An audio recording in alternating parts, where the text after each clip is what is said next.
ఉన్న బంగారాన్ని విడిపించి ఆ రోజు ఆన్లైన్ రేటుకే మేము కొంటాం. Sharma gold company.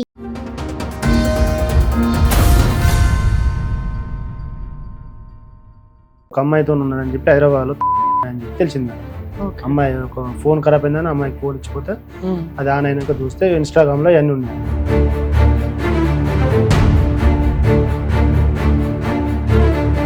చేసుకునేది ఏదో ఆవిడనే చేసుకోవచ్చుగా. ఈ పిల్ల గొంతు కోయడం ఇద్దరు పిల్లలు, వాళ్ళిద్దరికి ఇద్దరు పిల్లలే. వీళ్ళిద్దరికైనా ఆవిడకి వేరే మ్యారేజ్? ఫస్ట్ మ్యారేజ్ అయింది, ఆవిడకి ఇద్దరు పిల్లలు. ఈవిడ ఆంటీ, ఈయన తగులుకున్నారు.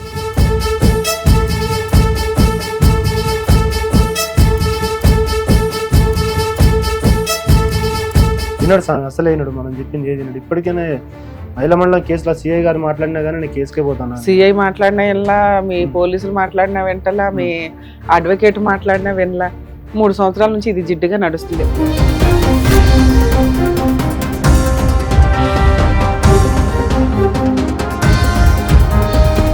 వస్తే ఓ మూల ఉండమానండి అంటే అలా ఉండదుగా. ఇంత ఎవిడెన్స్ తెలిసిన ఏ అమ్మాయి ఉండదు, అది అమ్మాయి ఇష్టం. ఓ 10 ఏళ్ళు కాపురం చేసేసిన వాళ్ళు పాపం అప్పటికి నరకం పడుతూ సర్దుకుంటూ ఉంటారు. చిన్నపిల్లని సర్దుకోమని మనం ఎట్లా చెప్పగలం?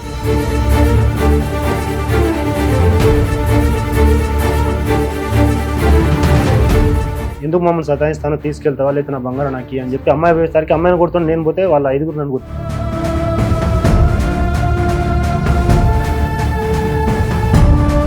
హైదరాబాద్ లో ఉండి ఆవిడతో తిరుగుతాడా? తిరగడా? తిరుగుతాడు. ఆవిడతోనూ తిరుగుతాను, ఈవిడ తెచ్చి నా కాళ్ళ దగ్గర పడేయండి అంటున్నాడు, అంతే.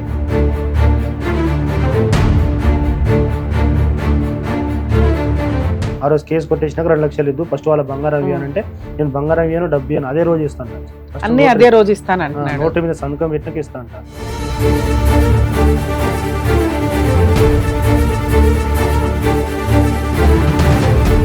ఎంగేజ్మెంట్ అవగానే వెళ్ళి కాపురానికి కూర్చున్నావు. పెళ్లి మాటలు అనుకోగానే వెళ్ళి అక్కడ ఇంట్లో కూర్చొని ఉన్నావు. పెళ్లి అయిన తర్వాత 3 months కాపురం చేశారు. తప్పు చేసింది నువ్వు, పనిష్మెంట్ ఆ అమ్మాయికా?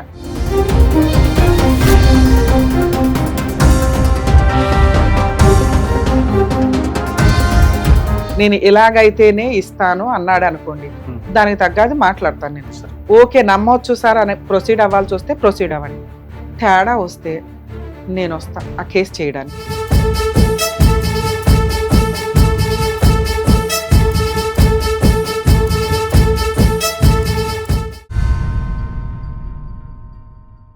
సార్ నమస్తే అండి, ఎక్కడి నుంచి వచ్చారు?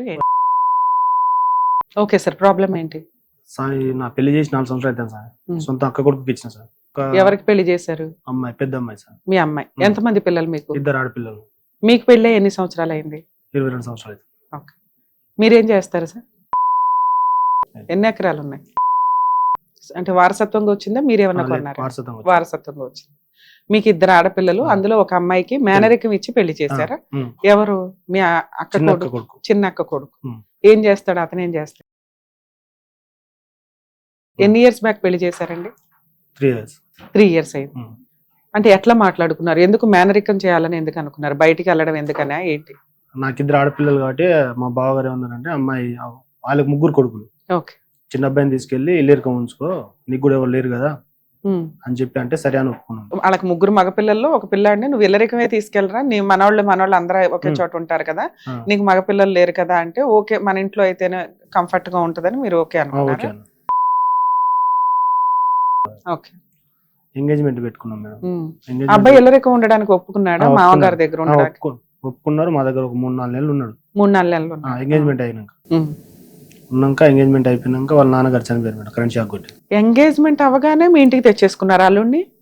ఫస్ట్ మా దగ్గరే ఉన్నాడు మేడం. అంటే ఎంగేజ్మెంట్ కాకముందు నుంచి మా దగ్గరే ఉన్నాడు. ఎందుకు మీ దగ్గర ఎందుకున్నాడు? ఇక మా దగ్గరే ఉంటున్నాడు. ఇట్లా ఎంగేజ్మెంట్ కాకముందే మా స్వామి మాట్లాడుకుంటే ఆ స్వామి ఇక మా దగ్గరే ఉంటాడు ఒక 3 years. సార్ పెళ్లికి ముందు నుంచి మా దగ్గరే ఉన్నాడు ఉండడం వేరు, ఎంగేజ్మెంట్ ముందు నుంచి మీ దగ్గర ఉండడం వేరు. ఎంగేజ్మెంట్ అయినాక ఒక 1 నెల రోజులు మా దగ్గరే ఉన్నాడు మేడం. అసలు ఈ టాపిక్ లేకుండా ఫస్ట్ నుంచి మేనమామ ఇంట్లో ఉండడం వేరు. అంటే ఫస్ట్ నుంచి మీ ఇంట్లో ఉంటున్నాడా? కాదు, పెళ్లి మాట అనుకున్న తర్వాత, పెళ్లి మాటలు అనుకున్నాక మీ ఇంట్లో ఉండడం స్టార్ట్ చేశాడు. అది ఎంగేజ్మెంట్ కి ముందు నుంచా, ఎంగేజ్మెంట్ తర్వాత నుంచా? ఎంగేజ్మెంట్ ముందు నుంచే. పెళ్లి మాటలు అనుకోగానే ఇంటికి వస్తుంటే అరే పెళ్లి మాటలు ఇప్పుడే అనుకున్నాము, వయసుకు వచ్చిన పిల్ల, ఇవన్నీ పద్ధతి కాదు కదా అని మీరు అనాలి కదా. ఎందుకు ఎంటర్టైన్ చేశారు ఆయన్ని? మా దగ్గరే ఉంటాడు. మా ఒకటే రూమ్ మేడం, అందరం ఒక దగ్గరే ఉంటాం. ఉన్నదే ఒక రూము, ఇంకా ఎంగేజ్మెంట్ అవ్వలా, పెళ్లి అవ్వలా, అయిన తర్వాత ఇల్లరికం. ఎంగేజ్మెంట్ కి ముందే ఇల్లరికం తీసుకొచ్చేసారు. లేదు మేడం, అంటే మామూలుగా అట్లా ఉండడానికి వచ్చింది. ఎందుకు వచ్చాడు సార్? మా దగ్గర గొర్రెలు ఉన్నాయి మేడం, గొర్రెలు ఉన్నాయి, 40 గొర్రెలు ఉన్నాయి, 40 గొర్రెలు ఉన్నాయి అప్పుడు. అవును, అదంతా ఎంగేజ్మెంట్ పెళ్లి అయినాక ఎలాగో చేస్తాడు. ఈ 2-3 నెలల్లో కంగారేంటి? అట్లా ఎట్లేం లేదు కానీ ఒక్కడున్నా వచ్చి ఉన్నామంటే ఉన్నాడు కొన్ని రోజులు. మీరే ఉండమన్నారు. ఓకే, ఉన్నాడు. తర్వాత ఎంగేజ్మెంట్ అయ్యింది. ఎంగేజ్మెంట్ అయిన తర్వాత నుంచి కూడా ఉన్నాడా? లేదు, ఎంగేజ్మెంట్ అయిపోయినాక వెళ్ళిపోయినా. అప్పుడు ముందెందుకు రావడం మీ దగ్గరికి? సాకి బండి అవసరం ఉంటే బండి కోసం వచ్చిండు. ఎన్ని రోజులు ఉన్నాడు వచ్చి? 2 నెలలు ఉన్నాడు. బండి కోసం అవసరం ఉండి 2 నెలలు ఉంటాడు ఎక్కడైనా? ఓకే, మీ ఇష్టం, మీకు నచ్చింది, మీరు ఉంచుకున్నారు. తర్వాత ఏమైంది? ఎంగేజ్మెంట్ అయ్యింది, తర్వాత అయిపోయినాక దాని తర్వాత ఒక 1 వీక్ తర్వాత వాళ్ళ డాడీ చనిపోయింది, కరెంట్ షాక్ కొట్టి. చనిపోయినాక ఇక వీళ్ళు వాళ్ళు అంటే మేము కూడా ఇయ్యనన్నాం. ఎందుకు ఇవ్వనన్నారు? అంటే అంతోంది, అంటే అమ్మాయి ఎంగేజ్మెంట్ కాగానే చనిపోయిండు, అమ్మాయికి ఏదో ఉంది, అమ్మాయి మా ఇంటికి వస్తే ఇంకా వేరే ప్రాబ్లం అయితే అని చెప్పి అన్నారు. అన్నాక మేము కూడా ఇవ్వమని చెప్పి సబ్జెక్ట్ కూకున్నాం. అంటే అంత మాట అన్నాక మీకు కోపం వస్తుంది. అన్నాక వీళ్ళు బయట అక్కడ ఇక్కడ చూపించుకుంటే అమ్మాయి వల్ల ఏం ప్రాబ్లం లేదు, వాళ్ళ ఇంట్లో ఏదో ఉండడం వల్ల కరెంట్ షాక్ కొట్టి చనిపోయారు, అట్టేం లేదు తీసుకోపోతానంటే ఇక అందరు 4-5 తీసుకొని వచ్చింది మళ్ళీ మా దగ్గరికి. బతలు అడ్డాకి తీసుకొని వస్తే అప్పటికి కూడా ఇయ్యాను, అమ్మాయికి ఏజ్ రాలేదు, ఇప్పుడే ఇయ్యాను, చదివించుకుంటా. ఇప్పుడు ఎంగేజ్మెంట్ మాట అనుకున్న తర్వాత అల్లుడు వచ్చి 2 నెలలు మీ ఇంట్లో ఉన్నాడు, మీ మేనల్లుడు కమ్ కాబోయే అల్లుడు. ఎంగేజ్మెంట్ అయిన తర్వాత వాళ్ళ 1 వీక్ వాళ్ళ నాన్నగారు చనిపోవటం వల్ల వెంటనే ఆ అబ్బాయికి ఏదో అనిపించింది, వాళ్ళ ఇంట్లో వాళ్ళకి ఏదో అనిపించింది, కోడలు అడుగే పెట్టలేదు, అప్పుడే ఇట్లా అయిపోయింది అని అంత మాట వచ్చిన తర్వాత వాళ్ళు వచ్చి బతలాడితే మాత్రం ఎందుకు యాక్సెప్ట్ చేశారు మీరు? అంటే మీ బావగారు మాట తీసుకున్నాం కదా, ఇల్లురికం పంపిస్తాను, మీ బావకు పుట్టినప్పటి నుంచి అనుకున్నాం కదా, మళ్ళీ మాట తప్పితే ఎట్టుంటని చెప్పి వచ్చిన వాళ్ళందరూ అంటా ఉంటే సరేనా ఒప్పుకున్నారు. ఆయన బతికిన రోజులు 2 అన్నదమ్ములు లెక్కున్నాం సార్, బావ లెక్క లేకుండా ఉన్నాం. ఆ మాట మీదకి ఇచ్చినాం. ఇచ్చినాక ఒక 2 నెలలు ఉన్నారు మంచిగా. 2 నెలల తర్వాత పెళ్ళైనాక 2-3 నెలలు కూడా మీ ఇంట్లో ఉన్నాడు? లేదు, బయటకు వచ్చేసారు ఆల్రెడీ. వీళ్ళు అత్తగారింటి కాడ ఉన్నారు పెళ్లి అయిపోయినాక. అక్కడ అమ్మాయిని 2 నెలలు బాగా చూసుకున్నాడు అంటున్నారు. తర్వాత ఏమైంది? తర్వాత ఒక అమ్మాయితో ఉన్నాడని చెప్పి అమ్మాయి అని చెప్పి తెలిసింది మేడం. అమ్మాయి ఒక ఫోన్ ఖరాబ్ అయిందని అమ్మాయికి ఫోన్ ఇచ్చిపోతే అది ఆన్ అయినాక చూస్తే ఇన్స్టాగ్రామ్ లో అన్ని ఉన్నాయంట. ఇన్స్టాగ్రామ్ ఉన్నాయని చెప్పి అమ్మాయి అడగగానే అమ్మాయిని కొట్టింది. ఇదంతా 3 years బ్యాక్ స్టోరీ. పెళ్ళైన 2-3 నెలలకి. 2-3 నెలలు. అయితే ఇక దాని తర్వాత మేము అక్కడ ఉంటే ఏమైనా చేస్తారమ్మా వచ్చానంటే వచ్చేసింది. వచ్చినాక ఒక 2-3 నెలలు తర్వాత ఫోన్ చేసి పిలిపించినాం. పిలిపించి ఇట్లా చేయడం కరెక్ట్ కాదు, మరి ఏదైనా ఉంటే మాట్లాడుకుందాం, మీరు అక్కడ వెళ్ళకుండా ఇక్కడే లోకల్లోనే ఉండండి, ఏదైనా ఉంటే మేము చూసుకుంటాం. అంటే ఆ ఫొటోస్ లో వీడియోస్ లో ఏమైనా ఉన్నాయి? అంటే ఒక అమ్మాయితో అక్రమ సంబంధాలు అంటే ఫోటోలు, బెడ్రూమ్ లో ఫోటోలు బయట అవన్నీ ఉన్నాయా మీ దగ్గర? ఇప్పుడు ఉన్నాయా అవి? అడిగితే ఏమంటాడు? మీకు ఫస్ట్ నుంచే తెలుసు అట్లా ఉంటానండి, నాకు అట్లా తెలిసే మీకు ఇచ్చిరు. ఇంతకు ఆ అమ్మాయి ఎవరు? అదే ఎవరు అంటే ఏం పని చేస్తుంది, దీనికి ఎట్లా పరిచయం? కస్టమర్ గా ఎక్కిందా, ఈ జాబా? ఈవిడెవరు, ఎక్కడి నుంచి పరిచయం అనే దానికి ఒక క్లారిటీ ఉండాలి. అలా చేసుకునేది ఏదో ఆవిడనే చేసుకోవచ్చుగా. ఈ పిల్ల గొంతు కోయడం ఎందుకు? వాళ్ళిద్దరికి 2 పిల్లలే? వీళ్ళిద్దరికైనా ఆవిడకి వేరే మ్యారేజ్? ఫస్ట్ మ్యారేజ్ అయింది, ఆవిడకి 2 పిల్లలు. ఈవిడ ఆంటీ, ఈయన తగులుకున్నది. ఏ ఫొటోస్ ఉన్నాయో ఒకసారి చూపించండి. ఏంటి ఈ కుర్రాడు ఈ అమ్మాయి? సరే సరే, ఇది తెలిసింది. తెలిసినాక అయినా కూడా పిల్ల జీవితం ఎందుకు నాశనం చేయటం అని మీరు సర్దుకోవడానికే ట్రై చేశారా?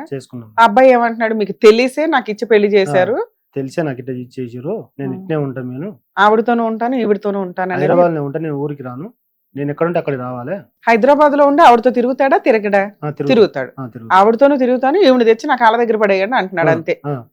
దాని తర్వాత మేము మా ఊరు స్టేషన్ లో పిలిపించాం. ఎందుకంటే మామూలుగా ఎక్కడ అంటే మామూలు కంప్లైంట్ అంటే మామూలు తీసుకెళ్ళలేదు, పిలిపండి సార్ అని చెప్పి పిలిపించినాం. పిలిపిస్తే పెద్ద మనుషులు అందరూ వీళ్ళందరూ వచ్చారు, కూర్చున్నారు. కూర్చున్నాక మామూలుగా ఏం చేశానంటే ఒట్టి కూర్చుంటే బాగుండదు, కొన్ని డిపాజిట్ పెట్టుకుందాం మనిషికి ₹1,00,000 అని చెప్పి అన్నా మేడం. అంటే 4-5 సార్లు ఇట్లా మామూలుగా రోజులు అయింది. ఇట్లా నేను పోయి 4-5 సార్లు సమాధానం చెప్పి ఇంటికాడ దోలు వచ్చిన అమ్మాయిని ఊకెట్టే చేస్తుంటే కొద్దిగా భయం కోసం ₹1,00,000 పెట్టిన అన్న. అయితే ఏమంటుంటే ఆలోచి నేను ₹1,00,000 పెట్టి నాకు తినికి నూకలు లేదు, పెట్టుకుంటే కేసు పెట్టుకోండి అని చెప్పి స్టేషన్లోకి వెళ్ళిపోయాడు. వచ్చిన పెద్ద మనుషులు ఎంత బతలు అన్నా కానీ ఆగలే, పెట్టుకుంటే కేసు పెట్టుకోండి లేకపోతే ఏమన్నా చేసుకోండి అని అంటే మేము భయం కోసం కేసు పెట్టండి సార్ అని చెప్పి మేము చెప్పి బయటకు వచ్చేసినాం. ఆ రోజు కాకుండా 3 రోజుల తర్వాత మళ్ళీ పిలిపించి మరి మీ అబ్బాయిని మీ అల్లుని ఎంత బతలు అన్నా కానీ కేసే పెట్టుకోమంటాను, అమ్మాయిని తీసుకోపోడట, మీరు ఏం చేస్తారంటే మరి అట్లా అన్నాక మీరు ఏమన్నా చెప్తే చేయండి సార్ అంటే కేసు పెడితే మార్చుతారబ్బా అని అంటే సరే అని పెట్టు సార్ అన్నాను. అది అయిపోయినాక దాని తర్వాత సఖీబాబు సెంటర్కి వెళ్ళాను మళ్ళీ 2 నెలల తర్వాత. అక్కడ పోతే అక్కడ పిఎస్ల కేసు అయింది కాబట్టి మళ్ళీ మేము ఏం చేయలేము సార్ అని చెప్పారు. ఓకే. అక్కడ నుంచి మళ్ళీ పిలిపించారు. సరే మరి మీ అక్క ఏమంటుంది? అక్క తీసుకెళ్తా అంటుంది, ఈయన అసలు ఆయన తీసుకెళ్ళట్లేదు. సరేలేరా పిల్లోడికి చెప్దాం ఏదో ఒకటి కొన్ని రోజులు నా దగ్గర ఉంచు అని అంటుందా? లేదు అట్లా ఎట్లానే తీసుకెళ్దాం, ఆడి దగ్గర దింపితే మారతాడు, మార్చుకుందాం ఇట్లా చెప్తుంది ఏమన్నా? అట్లా కూడా అనట్లేదు మేడం, భయం లేదు, నేనేం చేయగలను, ఆయన తీసుకోబెట్టైనా తీసుకోబోతుంది. ఇంకా ఇద్దరు అన్నలు ఉన్నారు కదా, వాళ్ళు ఏం చెప్పట్లేదా? ఎవరి మాట వినిపించుకుంటున్నాడు. మా పెద్దన్న ఆయనకి సపోర్ట్ చేస్తుండు, చిన్న కూడా ఆయనకు సపోర్ట్ చేస్తుంది. ఎందుకు అన్నలు ఎందుకు అతనికి సపోర్ట్ చేస్తున్నారు? మీరంటే ఇష్టం లేదా వాళ్ళకి? వాళ్ళందరూ ఇష్టం, నేను ఇష్టం ఉండే వాళ్ళందరూ కొన్ని డబ్బులు పెట్టుబడిలో పెట్టి అమ్మాయి పెళ్లి చేయించారు మేడం. మరి అందరూ ఓకే కదా, మరి ఆ పిల్ల గొంతుకు వస్తుంటే వాళ్ళందరూ ఎందుకు సపోర్ట్ చేస్తున్నారు అబ్బాయికి? వినట్లేదంటే, ఈయన మాట వినట్లేదట, ఎవరి మాట అయినా వినట్లేదట, నేను ఇట్నే ఉంటా అని అంటుంది. ఇప్పుడు ఇంత పెళ్లిలో 3 సంవత్సరాలు 4 సంవత్సరాల క్రితం పెళ్లి చేశారు, 3 నెలల స్టోరీ ఇదంతా. మరి ఈ 3 years నుంచి ఏం జరిగింది? అన్ని ఎట్లా తిరుగుతున్నా మేడం, పిలిపిస్తున్నా రావట్లేదు, ఏదైనా ఉంటే నేను కోర్టులో చూసుకుంటా, కోర్టులో విడాకులో పెట్టుకుంటా, అమ్మాయిని తీసుకెళ్ళాను. మీరు 3 సంవత్సరాల నుంచి అమ్మాయిని మీ ఇంట్లోనే పెట్టుకొని ఉన్నారా? అన్నిట్లో తిరుగుతున్నా. ఏమేం కేసులు ఫైల్ చేశారు? ఒకటే సార్ మేడం, అది పోలీస్ స్టేషన్ కేసు ఒకటే వేశారు.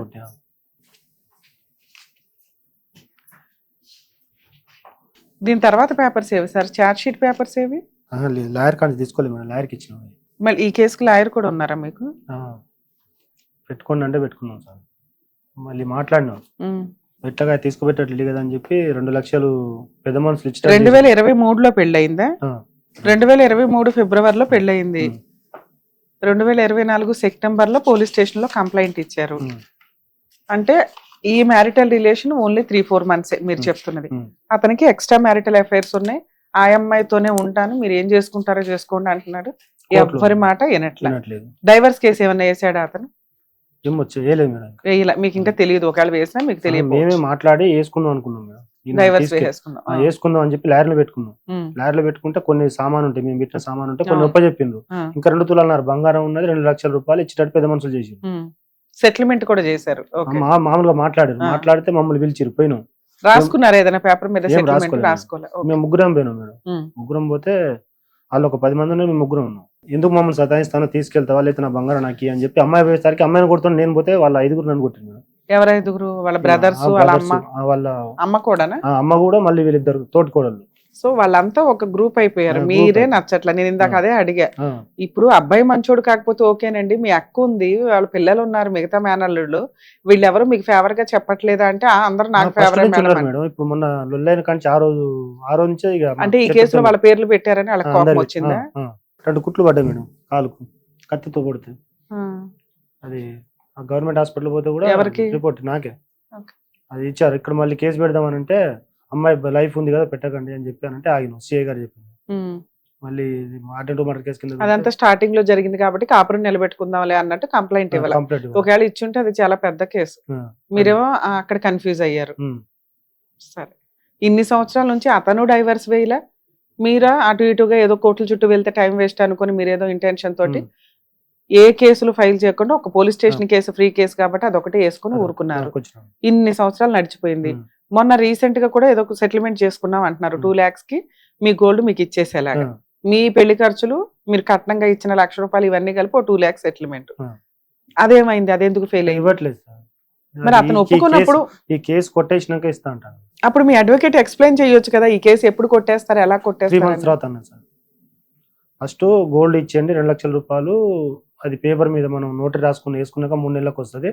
ఆ రోజు కేసు కొట్టేసినాక 2 లక్షలు ఇద్దు, ఫస్ట్ వాళ్ళ బంగారం ఇవ్వనంటే నేను బంగారం ఇవ్వను, డబ్బు ఇవ్వను, అదే రోజు ఇస్తాను. అన్ని అదే రోజు ఇస్తాను అంటున్నాడు. నోటరీ మీద సంతకం పెట్టినాక ఇస్తా అంటాను. సరే, మీరు కూడా అట్లా చేయొచ్చు కదా. ఒకటి లీగాలిటీ మీకన్నా మీ లాయర్ ఎక్స్ప్లెయిన్ చేయాలి, వాళ్ళకన్నా ఎక్స్ప్లెయిన్ చేయాలి. ఇక్కడ ఉండేవి 2 options. ఫస్ట్ మీ అడ్వకేట్ చెప్పిన ఆప్షన్ కరెక్టే. ఎప్పుడు కూడా ఎట్ ఏ టైం కేసులు క్లోజ్ చేసుకుంటూ కూర్చోం, ఒక అగ్రిమెంట్ రాసుకుంటాం. ఏమని? గోల్డ్ డైవర్స్ పిటిషన్ ఫైల్ చేసేటప్పుడు లేదా 498 క్లోజింగ్, ఈ కేసు క్లోజ్ చేస్తేనే డబ్బులు ఇస్తాను అంటున్నాడు కదా. గోల్డ్ పిటిషన్ వేసేటప్పుడు, క్లోజింగ్ పిటిషన్ వేసేటప్పుడు 2 lakhs క్యాష్ ఏదైతే ఇస్తానంటున్నాడో అది క్లోజింగ్ రోజు తీసుకుంటాము అని ఇలా ఒకటి రాసుకోవడం. అతను ఏమంటున్నాడు, మీరు గోల్డ్ తీసుకొని రివర్స్ అయితే అనేది అతను ఇంటెన్షన్ అనుకుందాం. అప్పుడు ఏమనాలి, పేపర్లు వేసినంత మాత్రాన క్లోజ్ అయినట్టు కాదు. దానికి మీరు పెద్ద మనుషుల దగ్గర ఒక అగ్రిమెంట్ రాసుకొని, నేను 498 క్లోజ్ అయ్యేటప్పుడు గోల్డ్ ఇస్తాను, క్యాష్ ఇంత ఇస్తాను అని రాయించుకొని ఈ పిటిషన్లు వేశారే అనుకోండి, 3 months అబ్జర్వేషన్ తర్వాత లోక్ అదాలత్ ఫార్మ్స్ వేసినాక బోత్ పార్టీస్ ని పిలుస్తారు. కేసు క్లోజ్ చేసేస్తున్నాను, నీకు రావాల్సిన ఏమన్నా రావాలా అమ్మా అంటే అవునండి రావాలి అందనుకో, అతను ఇస్తాడు, కేసు క్లోజ్ అవుతుంది. ఒకవేళ అతను రాలా, మీరు కేసు క్లోజ్ చేయాల్సిన అవసరమే లేదు, మళ్ళీ కేసు మొదలుకు వస్తుంది. క్లోజింగ్ వేరు, పిటిషన్లు వేయటం వేరు. పిటిషన్లు వేసినంత మాత్రం క్లోజ్ అయిపోయినట్టు కాదు.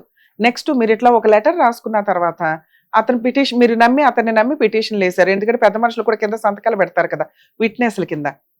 ఆ పిటిషన్ వేసినాక 3 months అప్పుడు క్లోజింగ్ రోజు అతను రాకపోతే కేసు అంతా మీకు ఫేవర్గా ఉంటుంది. ఓకే, ఈ అబ్బాయి ఎంత చీటరా, అలాగే అబ్బాయి మీకు 2 lakhs కట్నం ఇవి ఇవ్వాల్సిన అవసరం ఉందని ప్రూవ్ అవుతుంది, గోల్డ్ అబ్బాయి దగ్గర ఉందని కూడా ప్రూవ్ అవుతుంది. ఈ ట్రైల్ ఎందుకు చేసుకోవాలి? ఇలా మీ అడ్వకేట్ మీకు ఎక్స్ప్లెయిన్ చేస్తే అయిపోయేది కదా. చెప్పారా అలా ఎవరన్నా? మాట్లాడుకున్నాం, ఒక పేపర్ రాసుకున్నాం మేడం. పలానా రోజు అంటే ఇప్పుడు ఒక 3 నెలల బ్యాక్ మాకు సామాన్ ఇచ్చిన రోజు వచ్చే నెల 4వ తారీఖు వరకు మీ బంగారం ఇచ్చేయాలని చెప్పి అన్నారు, రాసుకున్నాం పేపర్లు.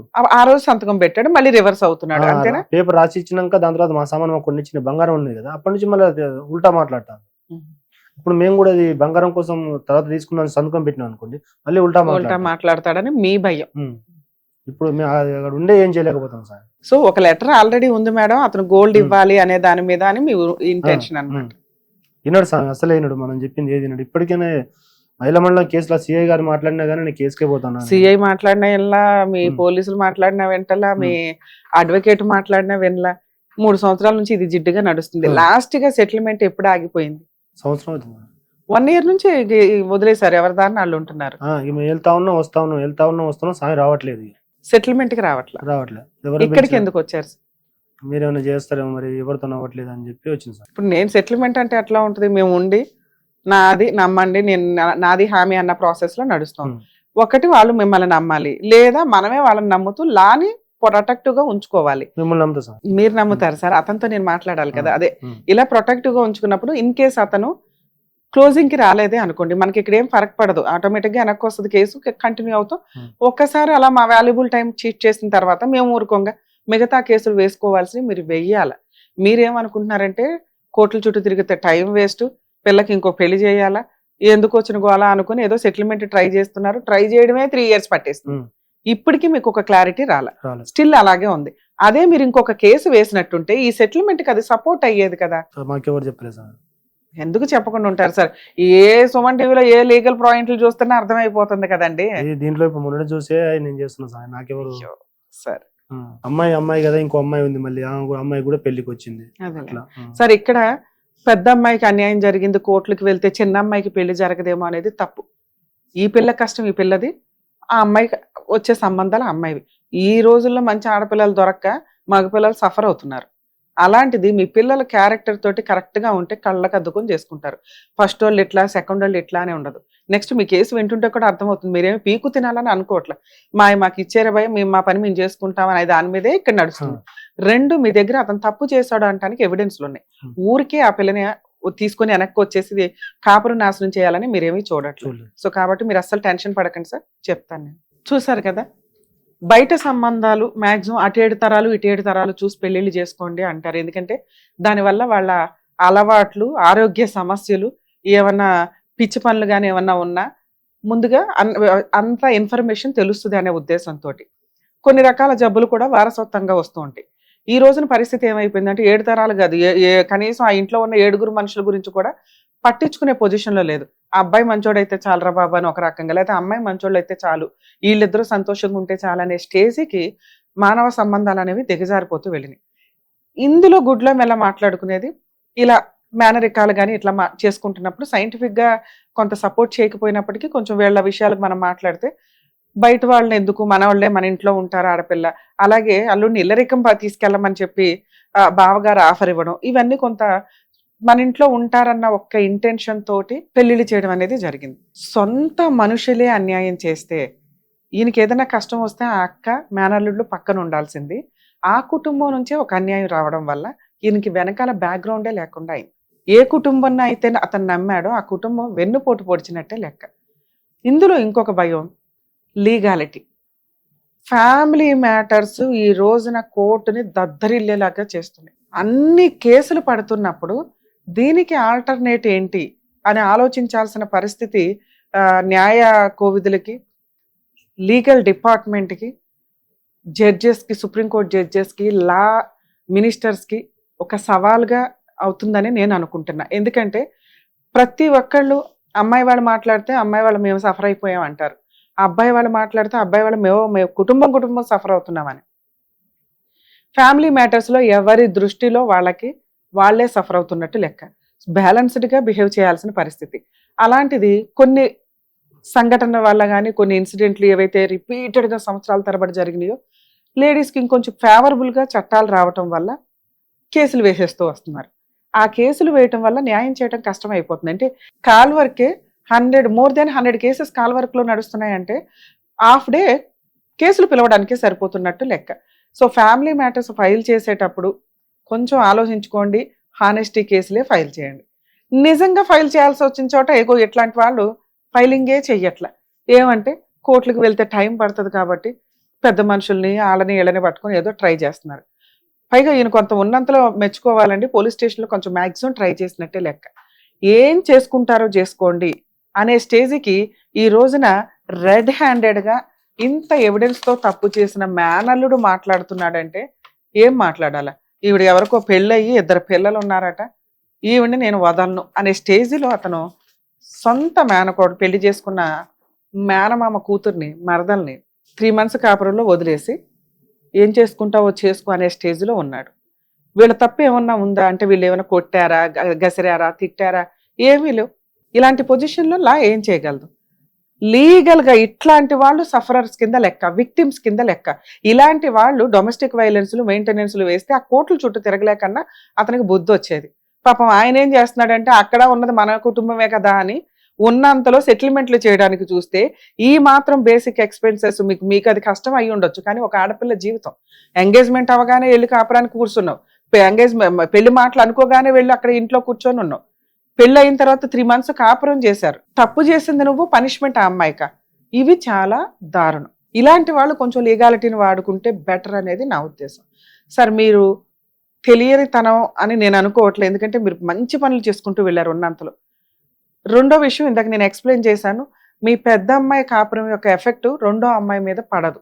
అలా అనుకునే కొంతమంది గొంతు కోసేసుకుంటూ ఉంటారు.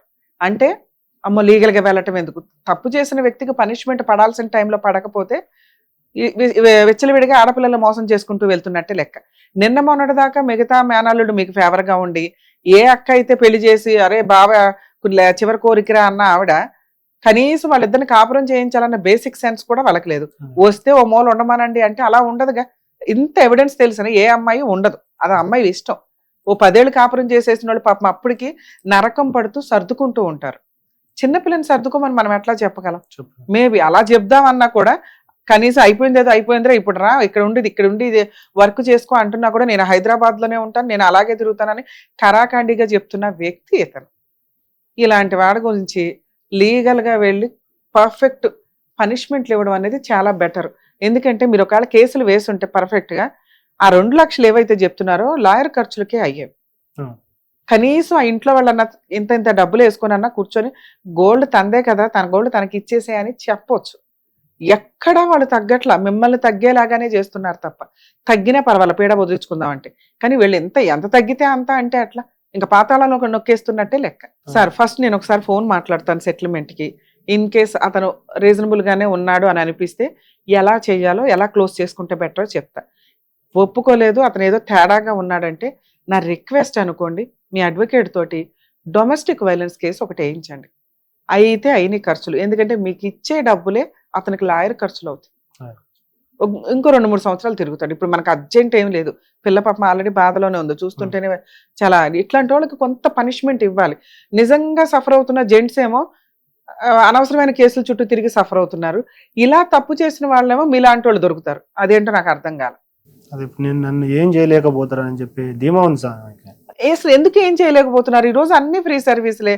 లీగల్ ప్రాసెస్ లో మా ఛానల్స్ ఏవి చూసినా కానీ మా ప్రోగ్రామ్స్ మీకు ఈజీగా అర్థమవుతాయి. లీగల్ సెల్ అథారిటీ ఒకటి ఉందనో, లోక్ అదాలత్ ఒకటి ఉందనో ఏదో ఒకటి చెప్తున్నాగా. ఓకే, లాయర్లు పెట్టుకోలేకపోతే ఇట్లా వెళ్ళొచ్చు, లేదా కొంచెం మంచి లాయర్స్ రీజనబుల్ గా తీసుకునేవాళ్ళు కొంతమంది ఉంటారు. ఏం కేసులు వేయాలో ముందు వేసేస్తే తర్వాత మళ్ళీ జడ్జిని అడగొచ్చు. పాపం మంచి లాయర్ దొరికారంటే కేసు వేశారు, కానీ బేసిక్ ఫీజులు కూడా మేము ఇవ్వలేకపోతున్నాం, గవర్నమెంట్ లాయర్ని పెట్టండి అని. అర్థమవుతుందా? అర్థం. ఇప్పుడు మీకు చెప్తున్నది మళ్ళీ ఆ తర్వాత అబ్బాయి అట్లా వేశారండి అని అనాల్సిన అవసరం లేదు. మేము ఫోన్ మాట్లాడిన తర్వాత కూడా నేను ఇలాగైతేనే ఇస్తాను అన్నాడు అనుకోండి, దానికి తగ్గది మాట్లాడతాను నేను. ఓకే నమ్మవచ్చు సార్ అని ప్రొసీడ్ అవ్వాల్సి వస్తే ప్రొసీడ్ అవ్వండి. తేడా వస్తే నేను వస్తా ఆ కేసు చేయడానికి. ఒకవేళ నేను సెటిల్మెంట్ చేసుకుని ఏం చేసుకుంటారో చేసుకోండి అంటే మీ అడ్వకేట్ ద్వారా డొమెస్టిక్ వైలెన్స్ కేసు ఫైల్ చేయించండి. అందులో అమ్మాయికి మంత్లీ 30,000 ఇంటీరియర్ మెయింటెనెన్స్ కావాలి, 30,000 మెయింటెనెన్స్ కావాలని వేయించండి. మీ గోల్డ్ 2 lakhs ప్లస్ నష్టపరిహారం ఇవి ఆల్రెడీ రాశాడు ఒక పేపర్ మీద అన్నారు పెద్ద మనుషుల దగ్గర. అంటే గోల్డ్ తన దగ్గర ఉన్నట్టే లెక్క. ఇంకా రావాల్సిన సామాన్ కొన్ని ఉన్నాయి అన్నారు, అవన్నీ రికవరీ చేయొచ్చు డొమెస్టిక్ వైలెన్స్ కేసు ద్వారా. మీరు అక్కడ ఎవరిని అప్రోచ్ అవ్వాలి, ఎలా వెళ్ళాలి అని నేను చెప్తాను. అప్రోచ్ అవుతురు కానీ మీ అడ్వకేట్తో వేసినాక తేడా వస్తే నేనే వచ్చి ఆర్గ్యుమెంట్స్ చెప్తా మీ కేసు. అర్థమవుతుంది? ఒకసారి అతని నెంబర్ ఇవ్వండి, మాట్లాడదాం. ఏం పేరండి అతని పేరు? అమ్మాయి పేరు? మీ పేరు?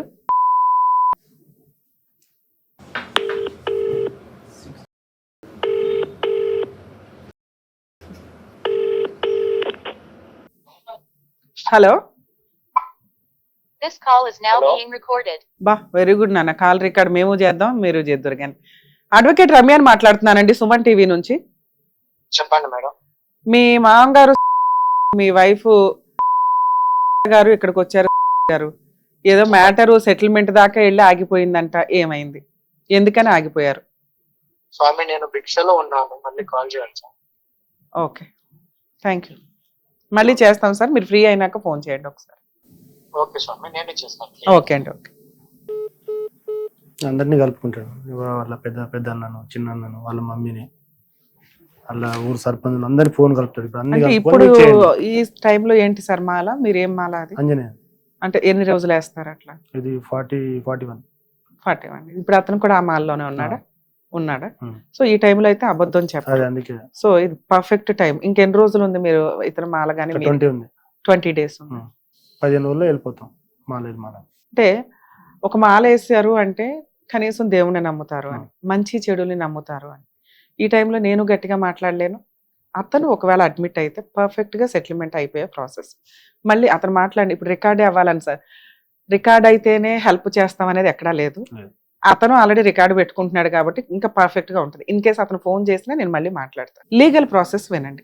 అతను ఒకవేళ ఓకే మేడం మీరు ఉంటే నేను నమ్ముతున్నానండి, మ్యూచువల్ గా వెళ్ళిపోవచ్చు అంటే నా ప్రెజెన్సీలోనే మీరు లీగల్ ప్రొసీడింగ్స్ మ్యూచువల్ డైవర్స్ వేసుకుందరు కానీ 498 క్లోజ్ చేసుకుందరు.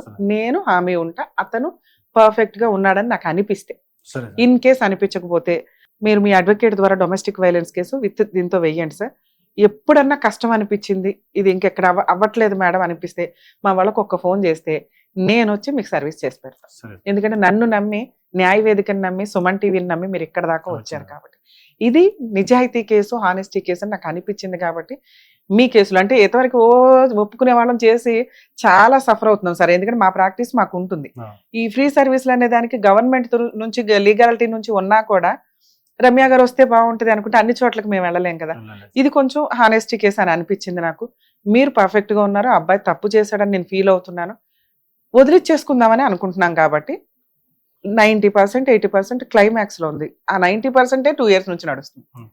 రిమైనింగ్ బ్యాలెన్స్ ఏదైతే పెండింగ్ ఉండిపోయిన 10% ఉందో దాన్ని క్లోజ్ చేయడానికి నా వంతు ప్రయత్నం నేను చేస్తాను. ధైర్యంగా ఉండండి.